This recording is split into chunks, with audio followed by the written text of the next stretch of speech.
Could you share with us some examples of currently what you've seen in the market separates the team that really thrive versus the ones that are struggling and getting left behind? So the ones that get left behind are using it to trim a few minutes off of work that they're already doing. And a few minutes, it never changed anybody's business, right? But the ones that thrive are using it to do things that genuinely weren't possible before or weren't possible at this kind of scale. And that second kind of capability is actually what we really focus on in our incubator here at AI Digital. A lot of companies are now rushing to launch their own AI literacy programs to become AI native. And you've been leading a lot of those trainings externally as well. So what do these effective AI trainings look like? The training only works if it's wrapped up in the rest of it. And leaders actually model that behavior. They get, folks get real time to practice. And there are examples that are built on people's own work instead of just like generic demos. It's hands-on, it's spaced over weeks, not in a single sitting. It runs on real work our learners are doing.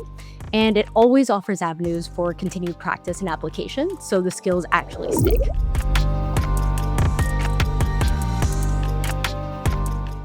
Welcome back to Inside AI Digital, where we sit down with people that are shaping how we think, work, and build at AI Digital. Today, I'm joined by AJ, Head of AI Transformation. AJ brings years of consulting experience along with master's degree in industrial and organizational psychology. Their work sits at the intersection of people, process, learning, and technology, which makes AJ the perfect person to discuss how teams can now adopt AI in a meaningful way. AJ, welcome to the podcast. Hey, YJ, thanks for having me on. So your background brings together industrial organizational psychology and AI transformation. For listeners who may not be familiar with those terms, including myself, can you explain to us a little bit about what they mean and how you've connected the dots between people, organization, and AI? So for me, these three have basically collapsed into one job. IO psychology is the study of how people and their work fit together.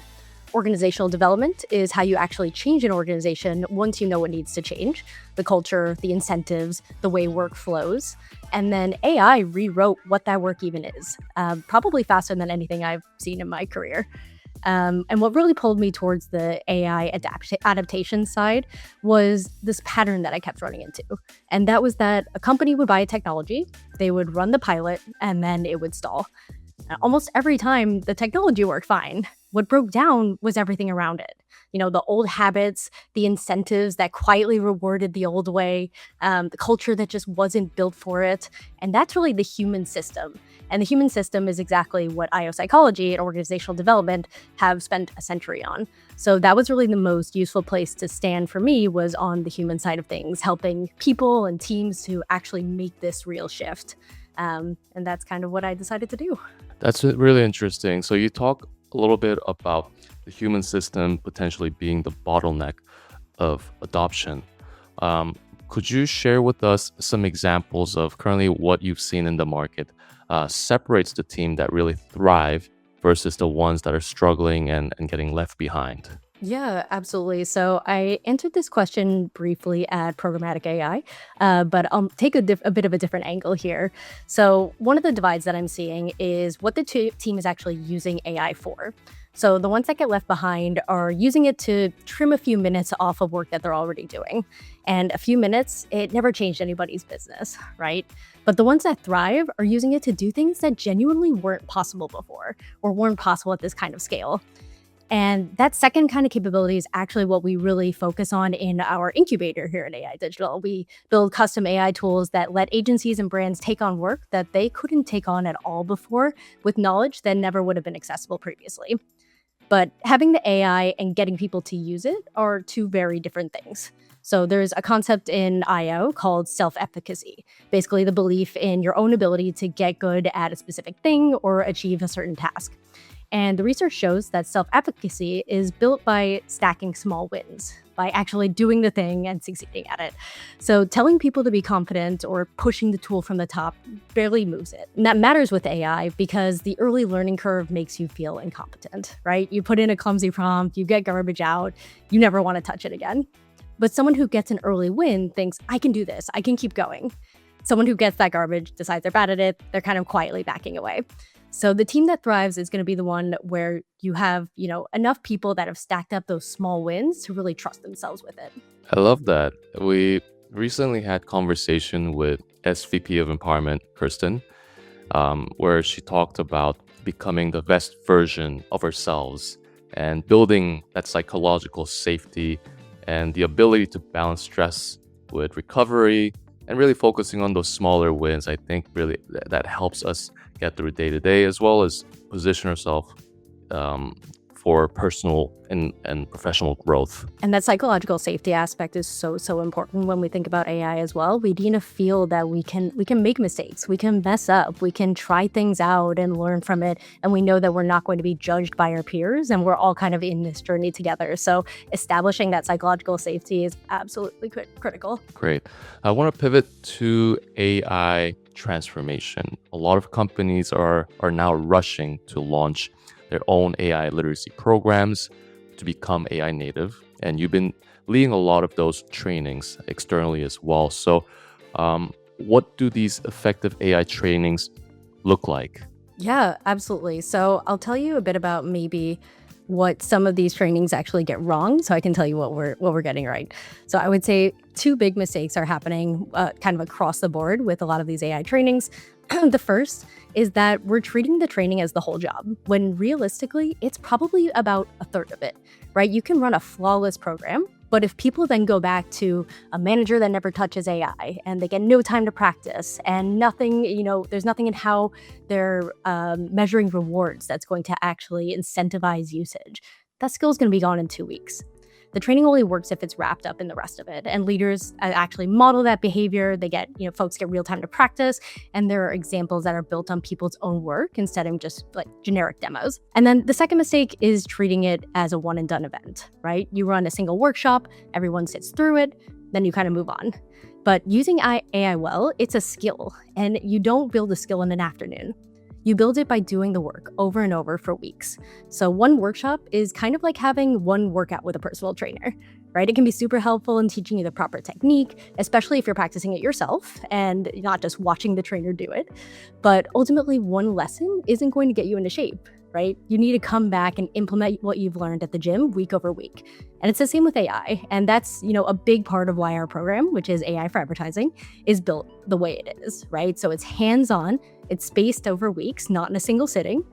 It runs on real work our learners are doing.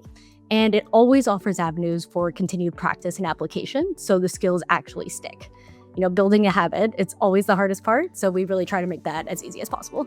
I love the continued practice and application piece and the comparison to gym. And it reminded me, in high school, I took Mandarin for 4 years, and it was probably one of the toughest classes I've taken. And I did well, but over the years, I've never had a chance to actually apply. And now I barely remember it. It's so unfortunate. I enjoy learning it.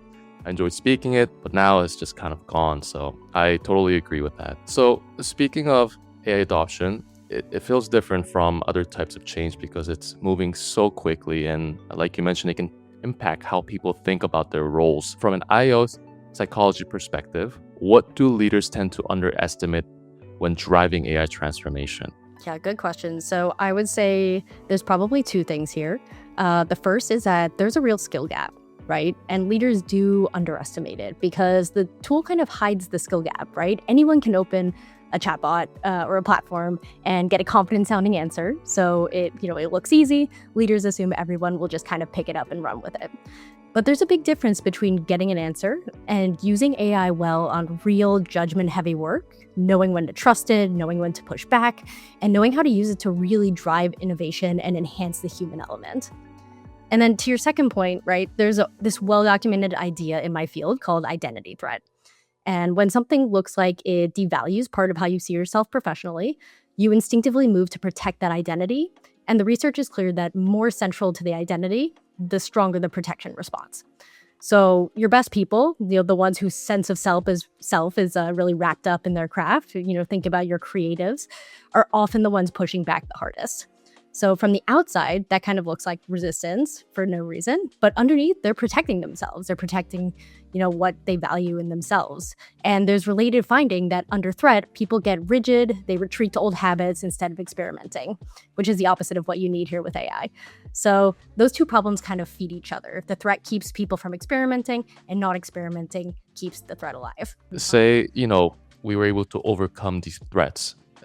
I guess the natural next step would be how do we measure success and progress? That's a great question, and it's one that folks are really curious about, right? It's kind of like, what are the KPIs? How do we actually look at this?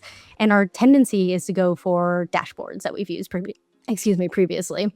But a login isn't a behavior, right? So looking at login numbers, that's not going to tell you a whole lot. So I would recommend watching a couple of things. The first is depth of use. So whether people are applying AI to real decisions, not just like tidying up their inbox, not using it as a Google search, but actually applying it to their workflow, using it to make real decisions. And then the second is the kind of fear itself, which you can measure. There are validated survey items for job insecurity and identity threat, and that trend is going to tell you a whole lot more than a usage number. If the fear isn't dropping, the skill won't climb. And this again really highlights why an organization's approach to change management and communication around AI is just so critical. We're at time. So before we wrap up, I wanted to end on a more personal note. I know you are a gaming enthusiast, and of course, with all the different AI tools, I'm seeing some folks building their own versions of games that exist. Have you tried building any of yours? And if not, what kind of games are you currently playing or into? Oh my gosh, I have not tried building any of my own, but that is super cool. That's a great idea. I think maybe I'll try to dip my toe into that one. In terms of games I currently play just to de-stress after the workday, I am a fan of first-person shooter games, so I play some Overwatch, some Halo. I also love deck building strategy games, so things like Hearthstone and Slay the Spire. But there's a lot of really cool, exciting things coming out. I've historically been a PC gamer, but I'm actually going to be getting myself a PlayStation 5 just so I can play the new GTA 6 when it comes out. And then that'll actually give me the opportunity to play some games that are PlayStation exclusive that I've been really wanting to play for a long time, like God of War. A new Wolverine game is coming out, and I still need to finish Marvel's Spider-Man as well. So a lot of exciting things coming. I'm a big FIFA guy. Well, now we have to call it EA Sports FC, which I think is a terrible name, but yeah, that's great. AJ, thank you so much for joining us and sharing your perspective, and thanks everyone for listening to Inside AI Digital. We hope you enjoyed it, and we'll be seeing you guys soon.